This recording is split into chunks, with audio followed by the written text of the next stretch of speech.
ನಮಸ್ಕಾರ. ನನ್ನ ಯೂಟ್ಯೂಬ್ ಚಾನಲ್ಗೆ ಸ್ವಾಗತ. ವಿದ್ಯಾರ್ಥಿಗಳೇ ಮತ್ತು ಆತ್ಮೀಯರೇ, ಇಂದಿನ ವಿಡಿಯೋದಲ್ಲಿ ನಾನು ಸಾರಾ ಅಬೂಬಕ್ಕರ್ ಇವರು ಬರೆದಂತಹ ಚಂದ್ರಗಿರಿಯ ತೀರದಲ್ಲಿ ಅನ್ನುವ ಕಾದಂಬರಿಯ ವಾಚನವನ್ನು ಮಾಡ್ತಾ ಇದ್ದೇನೆ.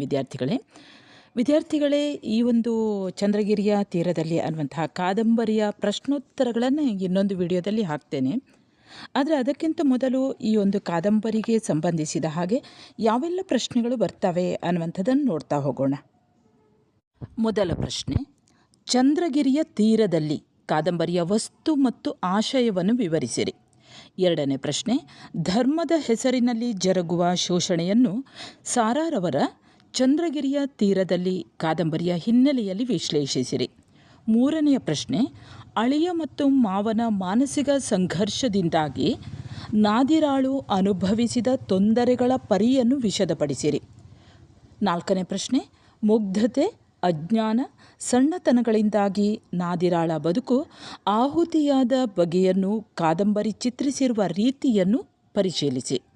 ಐದನೇ ಪ್ರಶ್ನೆ, ತಲಾಖ್ ಮತ್ತು ಪುನರ್ಮಿಲನ ಎಂಬ ಪದ್ಧತಿಯ ಮೂಲಕ ಸ್ತ್ರೀ ಶೋಷಣೆ ಹಾಗೂ ಅದರ ಪರಿಣಾಮಗಳ ಕುರಿತು ಕಾದಂಬರಿಯ ಹಿನ್ನೆಲೆಯಲ್ಲಿ ಚರ್ಚಿಸಿರಿ.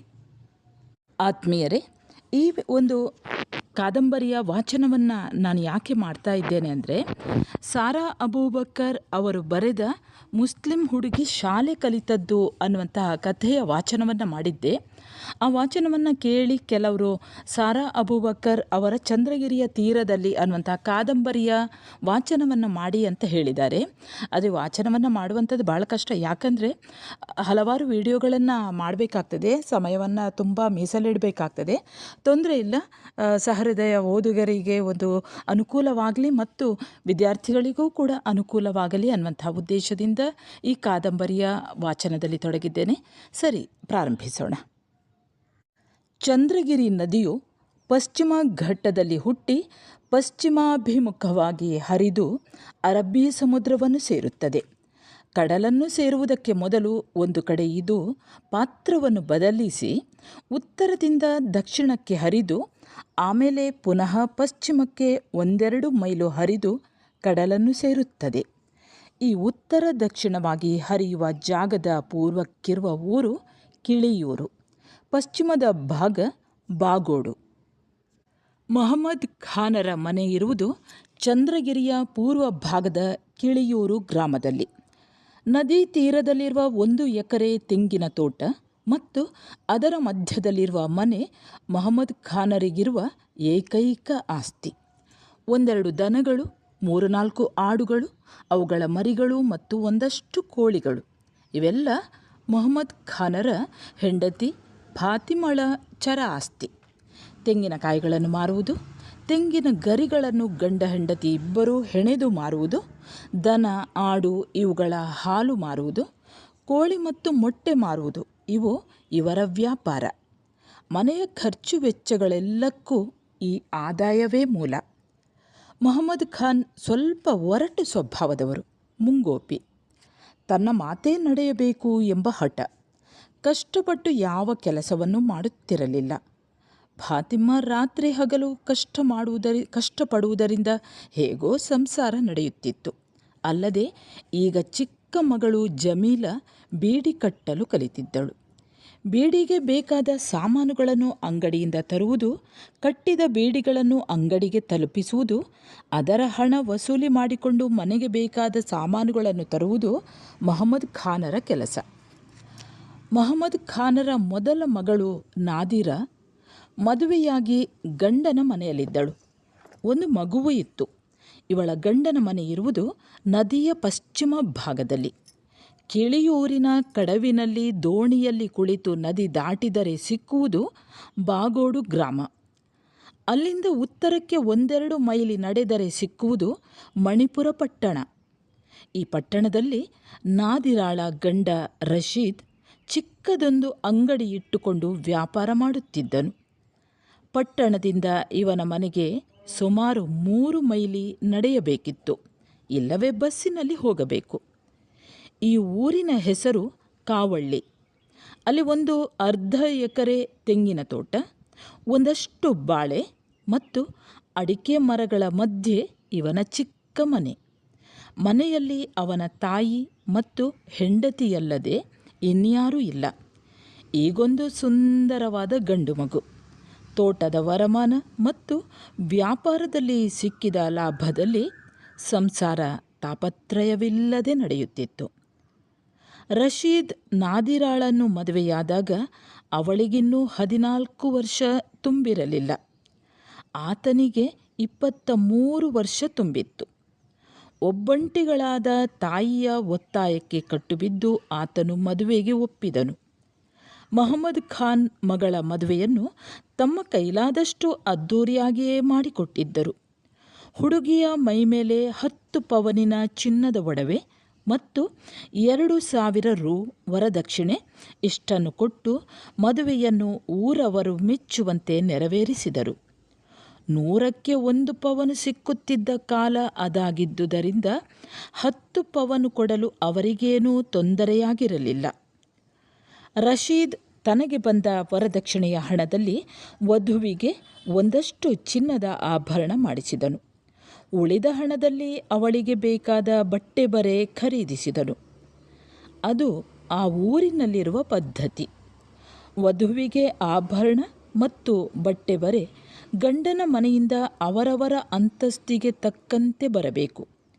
ಈ ವರದಕ್ಷಿಣೆಯ ಹಣವನ್ನು ವರನ ಮನೆಯವರು ಈ ರೀತಿ ಖರ್ಚು ಮಾಡುವರು. ಈ ಪದ್ಧತಿಗೆ ರಶೀದ್ ಮತ್ತು ಅವನ ತಾಯಿ ಹೊರತಾಗಿರಲಿಲ್ಲ. ನಾದಿರಳನ್ನು ಮದುವೆಗೆ ಮೊದಲು ರಶೀದ್ ನೋಡಿರಲಿಲ್ಲ. ಅವನ ತಾಯಿ ಅಮೀನಾ ನೋಡಿದ್ದರು. ಮುಸ್ಲಿಮರಲ್ಲಿ ಮದುವೆಯಾಗುವ ಹೆಣ್ಣನ್ನು ಮದುವೆಗೆ ಮೊದಲು ಹುಡುಗನೇ ನೋಡುವ ಪರಿಪಾಠವಿಲ್ಲವಲ್ಲ. ಹುಡುಗಿಯನ್ನು ನೋಡಿ ಬಂದು ತಾಯಿ ಹೇಳಿದ ಮಾತು ರಶೀದ್ಗೆ ಈಗಲೂ ಚೆನ್ನಾಗಿ ಜ್ಞಾಪಕವಿದೆ.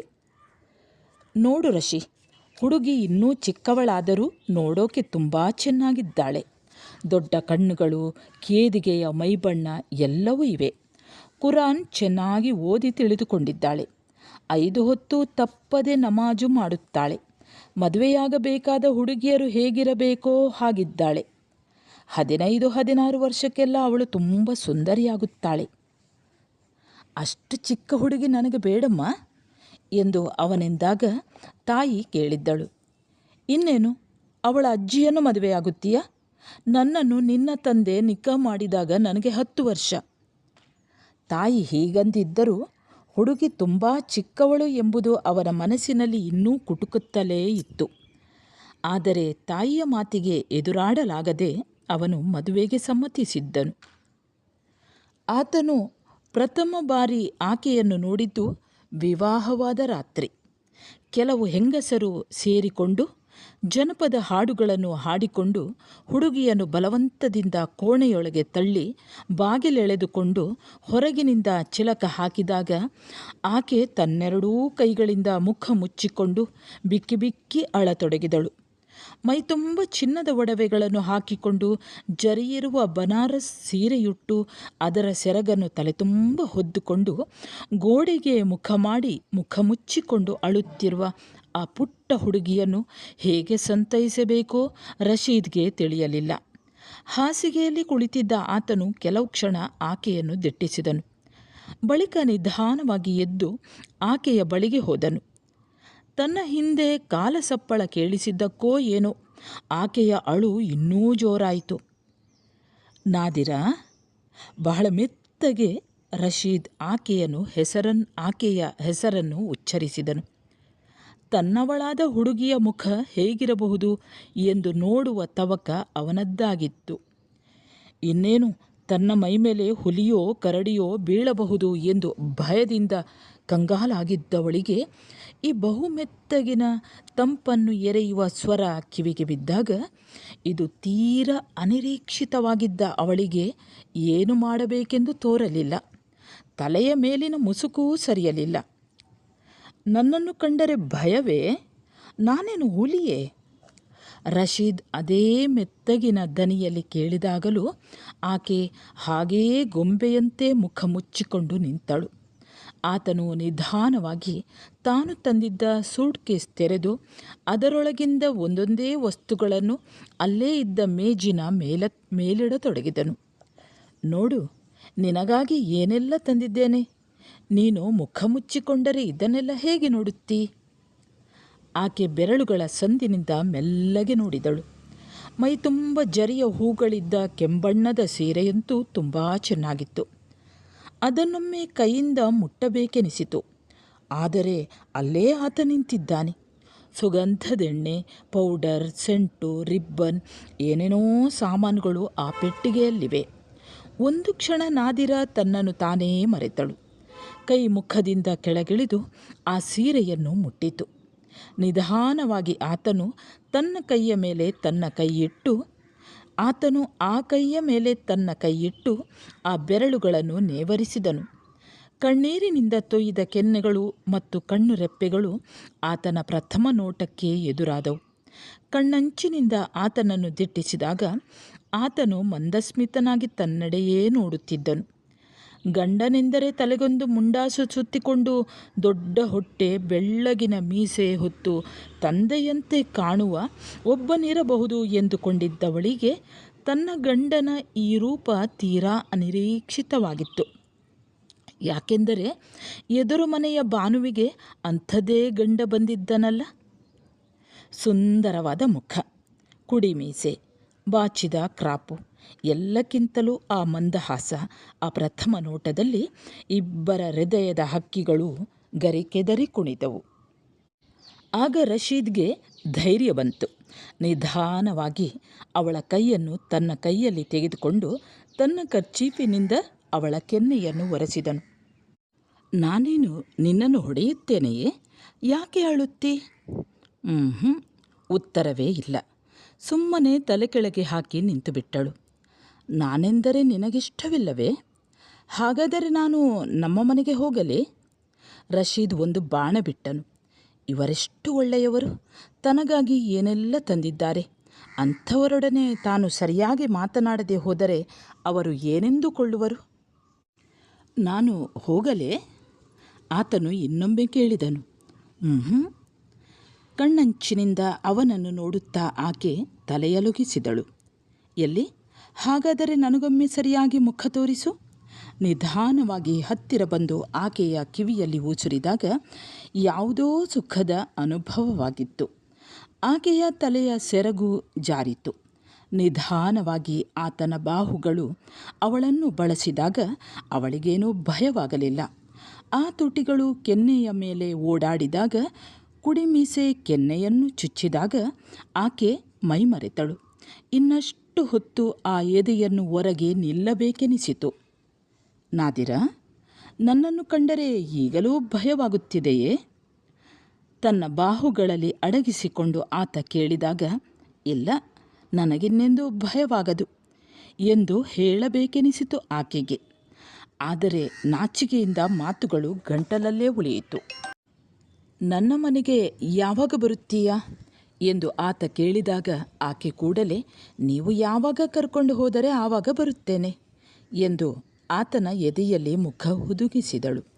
ಕ್ಷಣದ ಹಿಂದೆ ಮುಚ್ಚಿಕೊಂಡು ಅಳುತ್ತಿದ್ದವಳು ಈಕೆಯೇ ಎಂದು ಆತನು ಅಚ್ಚರಿಪಡುವಂತಾಯಿತು. ರಶೀದ್ ಮತ್ತು ನಾದಿರಾ ಅವರದು ಅನುರೂಪದ ದಾಂಪತ್ಯ. ಬೆಳಗ್ಗೆ ಎದ್ದು ಗಂಡ ಹೆಂಡತಿ ಸ್ನಾನ ಮಾಡಿ ನಮಾಜು ಮಾಡುವರು. ಅತ್ತೆಯು ನಮಾಜು ಮಾಡುವಳು. ಬಳಿಕ ನಿತ್ಯದ ಕೆಲಸಗಳು, ಮನೆ ಕೆಲಸಗಳನ್ನು ಅತ್ತೆ ಸೊಸೆ ಹಂಚಿಕೊಂಡು ಮಾಡುವರು. ಆಡನ್ನು ಕರೆಯುವುದು, ಕೋಳಿ ಸಾಕುವುದು, ಇದೆಲ್ಲ ಈಗ ನಾದಿರಾಳ ಪಾಲಿನ ಕೆಲಸ. ರಶೀದ್ ಚಹಾ ತಿಂಡಿ ಮುಗಿಸಿ ಮಣಿಪುರಕ್ಕೆ ಹೋದರೆ ಆಮೇಲೆ ಬರುವುದು ರಾತ್ರಿ 8 ಗಂಟೆಯ ಬಸ್ಸಿಗೆ. ಈ ಬಸ್ಸು ತಪ್ಪಿದ ದಿನ ನಡೆದೇ ಮನೆ ಸೇರಬೇಕಾಗುತ್ತದೆ. ಗಂಡ ಮನೆಗೆ ಬರದೆ ನಾದಿರಾ ಎಂದೂ ಊಟ ಮಾಡುವವಳಲ್ಲ. ಒಮ್ಮೊಮ್ಮೆ ಪಟ್ಟಣದಲ್ಲಿ ಒಳ್ಳೆಯ ಮೀನು ಬಂದರೆ ರಶೀದ್ ಮೀನು ತೆಗೆದುಕೊಂಡು ಮನೆಗೆ ಸ್ವಲ್ಪ ಬೇಗನೆ ಬಂದು ಬಿಡುವನು. ಅದನ್ನು ಕೊಯ್ದು ತೊಳೆದು ಶುದ್ಧ ಮಾಡಿ ಸಾರು ಹುರಿಯುವುದು, ಇದನ್ನೆಲ್ಲ ನಾದಿರಾ ಸಂತೋಷದಿಂದ ಮಾಡುವಳು.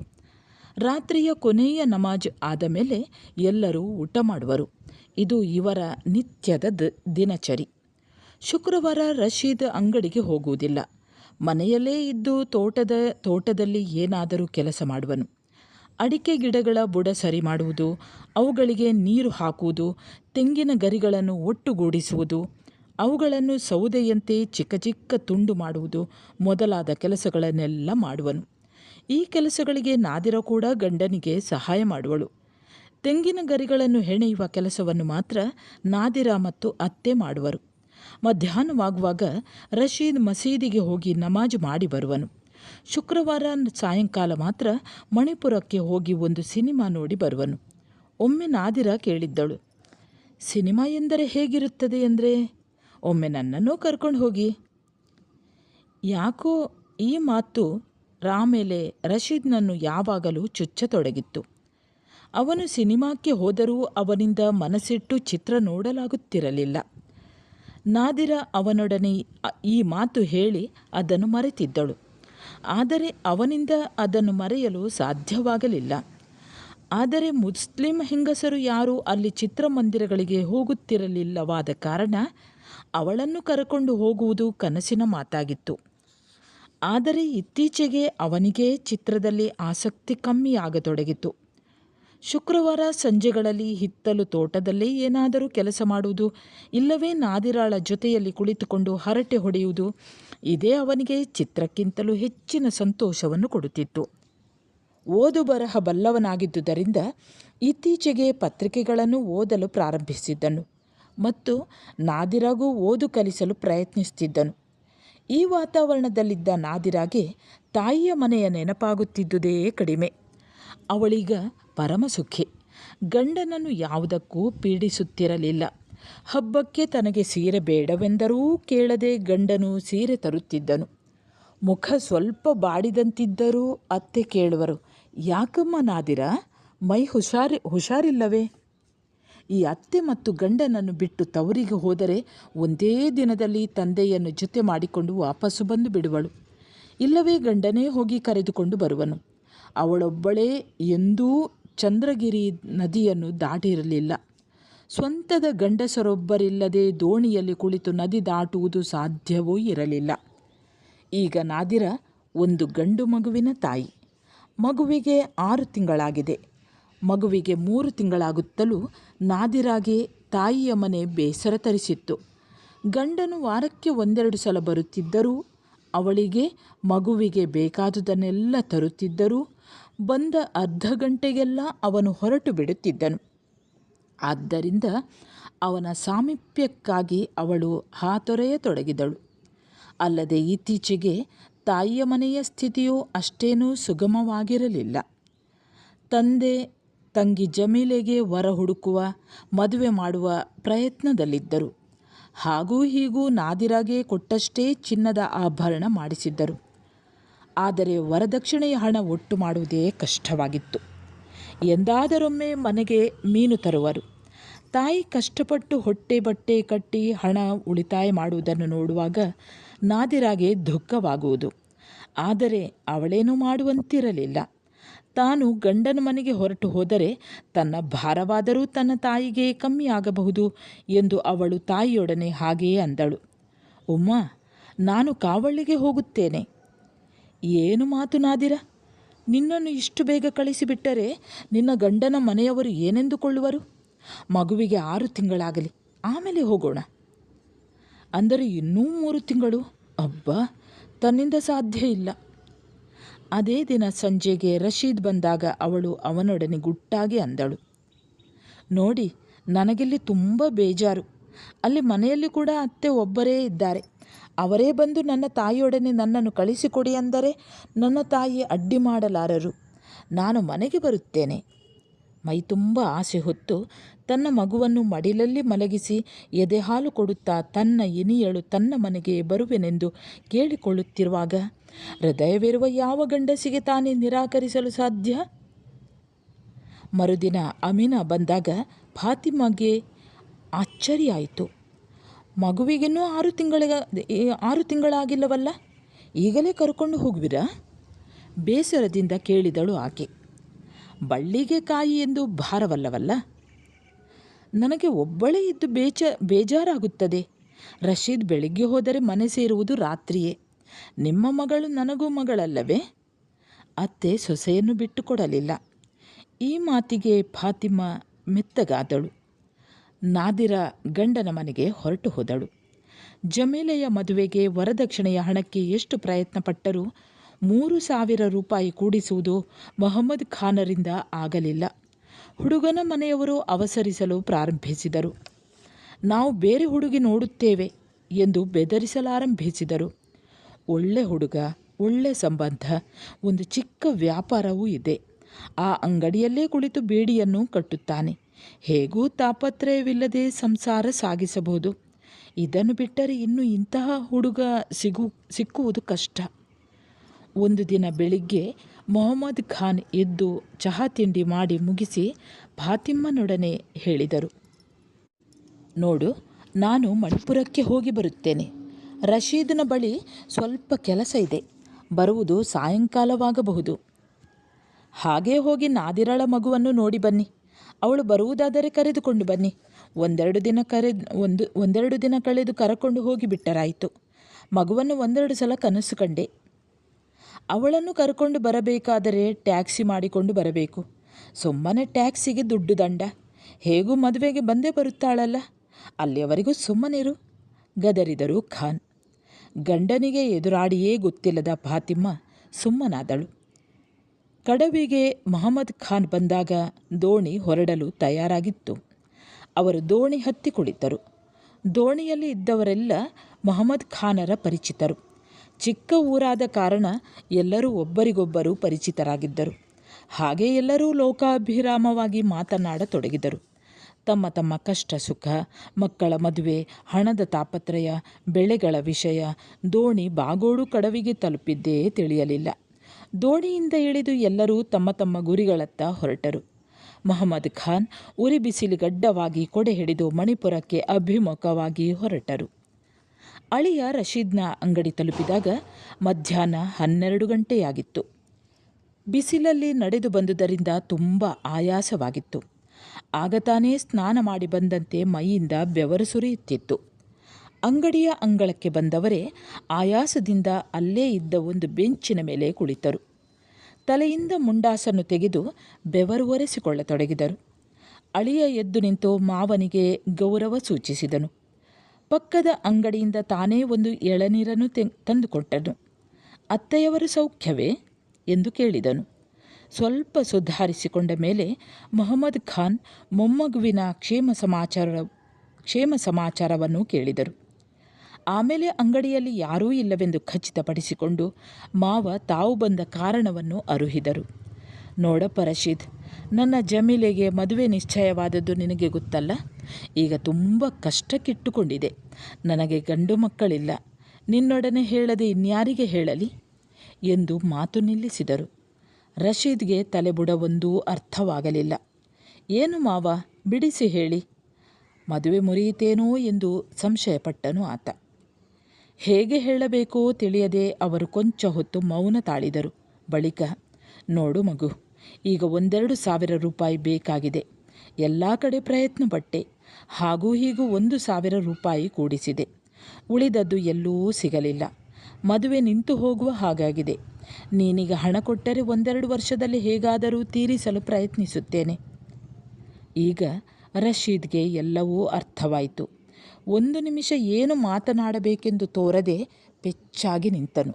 ಬಳಿಕ, ಈಗ ನನ್ನ ಬಳಿ ಅಷ್ಟು ಹಣ ಎಲ್ಲಿದೆ ಮಾವ ಎಂದು ನಿಧಾನವಾಗಿ ನುಡಿದನು. ನೀನೂ ಹೀಗೆಂದರೆ ಹೇಗೆ ರಶೀದ್? ಈಗ ನೀನು ನನಗೆ ಹೇಗಾದರೂ ಹಣ ಒದಗಿಸಲೇಬೇಕು. ಕೊಂಚ ಗಟ್ಟಿಯಾಗಿಯೇ ಎಂದರು ಮೊಹಮ್ಮದ್ ಖಾನ್. ನನ್ನ ಬಳಿ ಇರುವ ಹಣವನ್ನೆಲ್ಲ ವ್ಯಾಪಾರಕ್ಕೆ ಹಾಕಿದೆ ಮಾವ. ಈಗ ನೀವು ನನ್ನನ್ನು ಏನು ಮಾಡಿದರೂ 1 ಪೈಸೆಯೂ ಸಿಗಲಾರದು.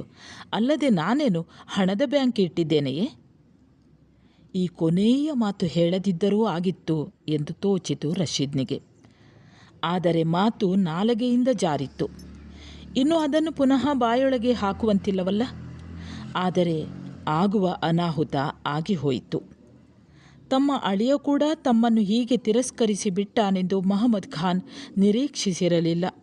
ಎಂದೇ ನಿರಾಸೆಯ ನೋವಿನ ಜೊತೆಗೆ ಅವರ ಮುಂಗೋಪದ ಸರ್ಪವು ಹೆಡೆ ಎತ್ತಿ ಬುಸುಗುಟ್ಟಿತು. ಅವರ ಕಣ್ಣುಗಳು ಕೆಂಪಡರಿದವು. ಮೂಗಿನ ಹೊಳ್ಳೆಗಳು ಅರಳಿ ಶ್ವಾಸೋಚ್ಛ್ವಾಸವು ಜೋರಾಯಿತು. ಉದ್ವೇಗದಿಂದ ಮಾತು ತಡವರಿಸಿತು. ಅವರು ಜೋರಾಗಿ ಒಮ್ಮೆ ಹುಂಕರಿಸಿದರು. ಅಳಿಯ ಮಗನಿಗೆ ಸಮಾನ. ಕಷ್ಟ ಕಾಲದಲ್ಲಿ ಸಹಾಯ ಮಾಡ್ತಾನೆಂತ ನಂಬಿ ಇಷ್ಟು ದೂರ ಬಂದೆ. ಮಗಳನ್ನು ಕೊಟ್ಟ ಮೇಲೆ ಮಾವ ಯಾಕೆ ಬೇಕು? ನಿನ್ನಂಥವನಿಗೆ ಹೆಣ್ಣು ಕೊಟ್ಟು ನಾನು ಮೋಸ ಹೋದೆ. ಇನ್ನೂ ಏನೇನೋ ಬಾಯಿಗೆ ಬಂದಂತೆ ಅಳಿಯನನ್ನು ಬೈದರು. ಇಷ್ಟು ಹೊತ್ತಿಗೆ ರಶೀದ್ನ ಕೆಲವು ಗೆಳೆಯರು ಅಕ್ಕಪಕ್ಕದ ಅಂಗಡಿಗಳಿಂದ ಅಲ್ಲಿಗೆ ಬಂದರು. ರಶೀದ್ ಸಂಕೋಚದಿಂದ ಕುಗ್ಗಿ ಹೋದನು. ತಾನು ಒಂದು ಮಾತಂದಿದ್ದಕ್ಕೆ ಮಾವ ಇಷ್ಟೊಂದು ಸಿಟ್ಟು ಮಾಡುವರೆಂದು ಆತ ತಿಳಿದಿರಲಿಲ್ಲ. ಎಂತಹ ಮನುಷ್ಯ ತನ್ನ ಮಾವ? ತನ್ನ ಬಳಿ ಹಣ ಇಲ್ಲ ಎಂದು ಒಮ್ಮೆ ಎಂದರೆ ಅರ್ಥವಾಗುವುದಿಲ್ಲವೇ? ತನ್ನ ಗೆಳೆಯರು, ಅಕ್ಕಪಕ್ಕದ ಅಂಗಡಿಗಳವರು ಏನಂದುಕೊಳ್ಳುವರು? ರಶೀದ್ ತಲೆ ತಗ್ಗಿಸಿ ಕುಳಿತು ಬಿಟ್ಟನು. ಸಿಟ್ಟಿನಿಂದ ಕುದಿಯುತ್ತಾ ಮುಂಡಾಸನೊಮ್ಮೆ ಜೋರಾಗಿ ಒದರಿ ತಲೆಯ ಮೇಲೆ ಸುತ್ತಿಕೊಂಡು ಕೊಡೆಯನ್ನು ಎತ್ತಿಕೊಳ್ಳುತ್ತಾ ಮಾವ ಅಲ್ಲಿಂದ ಹೊರಟಾಗ ರಶೀದ್ ಏನು ಮಾಡಬೇಕೆಂದು ತಿಳಿಯದೆ ಎತ್ತಲೋ ನೋಡುತ್ತಾ ಕುಳಿತಲ್ಲೇ ಕುಳಿತು ಬಿಟ್ಟನು. 1/4 ಗಂಟೆಯ